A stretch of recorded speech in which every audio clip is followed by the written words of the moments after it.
Eu vou-lhe ser franco e claro. Se me disser assim, o professor Cavaco Silva e este governo vai governar mais 4 anos, eu digo-lhe é uma catástrofe. O Sr. Primeiro-Ministro rasgou os artigos do 255 ao 262 da Constituição, rasgou-os onde se diz regionalização e deitou-os ao caixote do lixo. Esse motivo pode levá-lo, assim, a entrar na política? Não lhe posso garantir que nunca entrarei nisso. Mas o senhor disse também... Pinto da Costa nunca chega a formar um partido, mas seriam precisos muitos anos e um outro portuense para sofrer a sua primeira derrota política.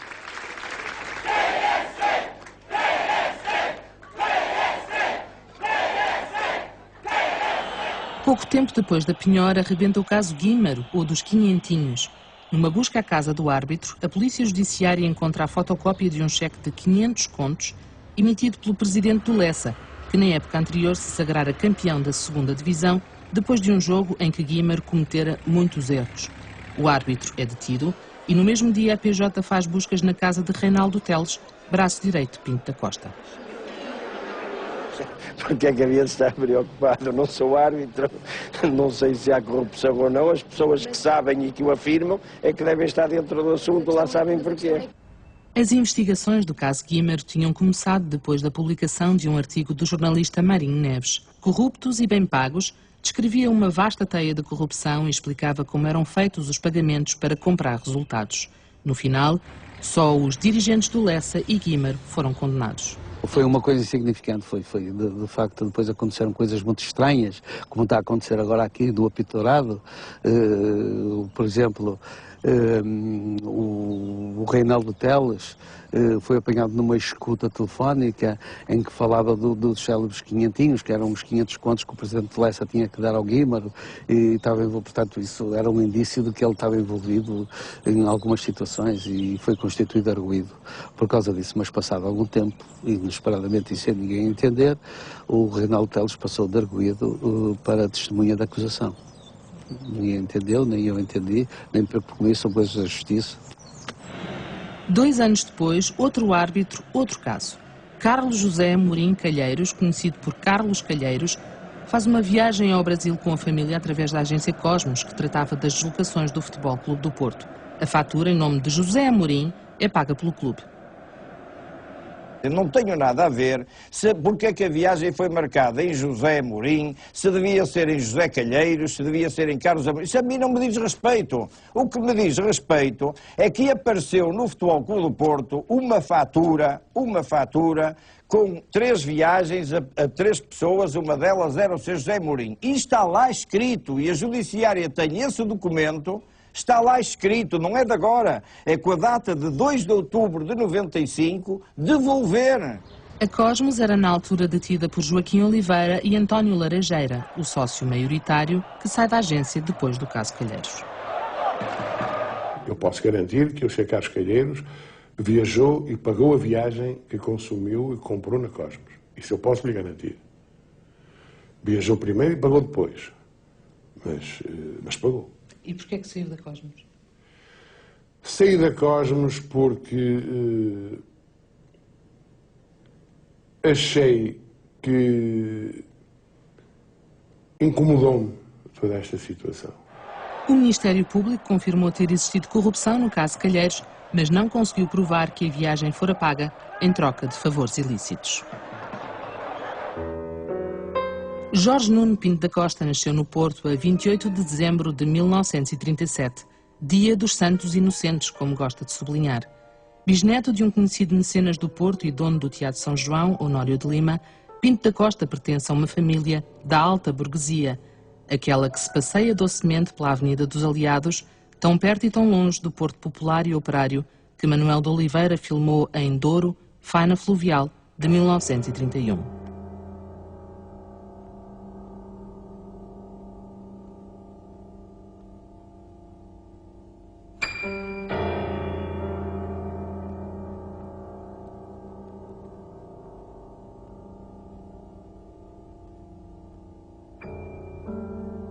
Rezam as biografias que Jorge Nuno, o 4º dos 5 filhos de Maria Elisa e José Alexandrino, é desde criança muito dedicado à mãe. Depois da primária no Porto, vai como interno para o Colégio Nuno Álvares, dos Jesuítas, em Santo Tirso. O Colégio das Caldinhas, como era conhecido, mudou muito desde esse tempo, mas ainda há quem se lembre do rapaz. Era o normal, senhor, qualquer outro, não é? Quanto posso recordar, talvez pela parte esportiva, se tivesse destacado um bocadinho mais. Conhecia mais um bocadinho porque a família era a família que era, e a mãe aparecia por aqui, a gente conversava com ela, vinha cá com o seu chofer. Eu, o marido, não conheci. Ela esteve a tratar-se, era doente, tinha qualquer problemas e precisava do ar do mar. E acho que foi as idas para a Foz, para tomar aquele banho como se fazia muito, não é? Ias para o beira-mar e tal, então ela ali estava, e ali conheceu um merceeiro de alta roda, que era com quem se casou. O marido não tem nobreza nenhuma.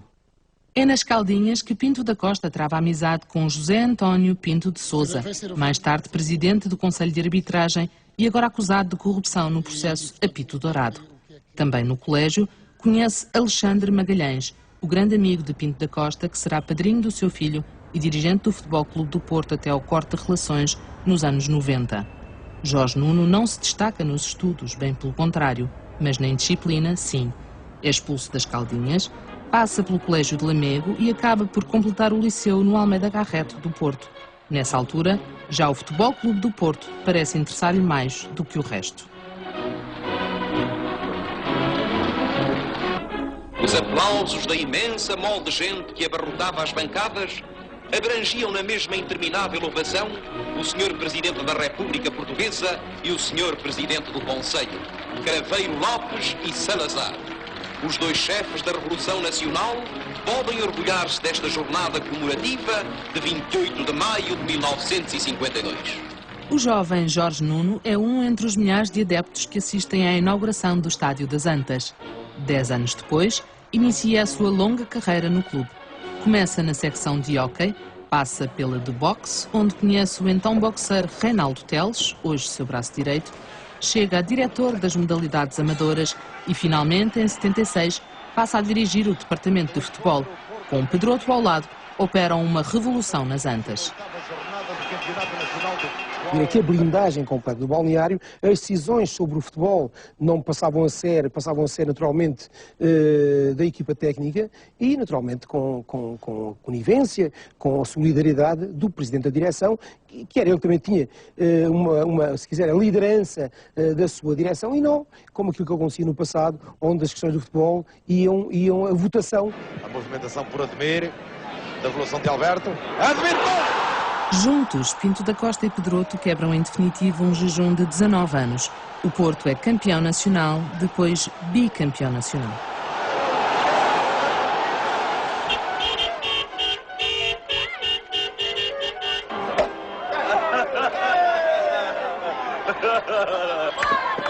Com o verão quente, a dupla sai, mas logo no ano seguinte começa a preparar-se a candidatura de Pinto da Costa à presidência. Há quem garanta que ele sempre quis o lugar, mas a versão oficial dos acontecimentos é outra. Ele estava a pensar, era arranjar um presidente, e para isso foi ter com o Neca Couto, que era um portista. E o Neca Couto disse-lhe a ele: Jorge, o Porto não precisa de mim, o Porto precisa do meu dinheiro e precisa de ti a presidente.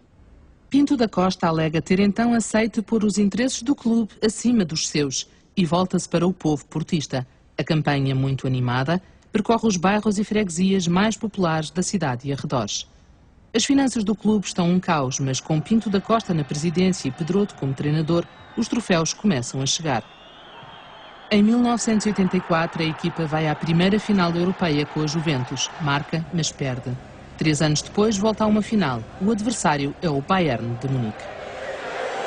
Eu estive em Viena na semana que antecedeu a vitória na Taça dos Campeões. Estive em Viena na qualidade de representante do Futebol Clube do Porto para a área da segurança.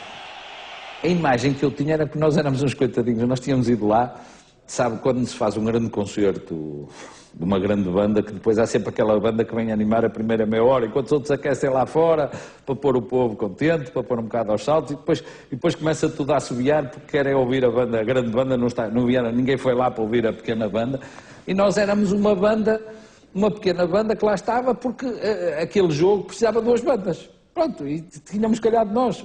Pronto,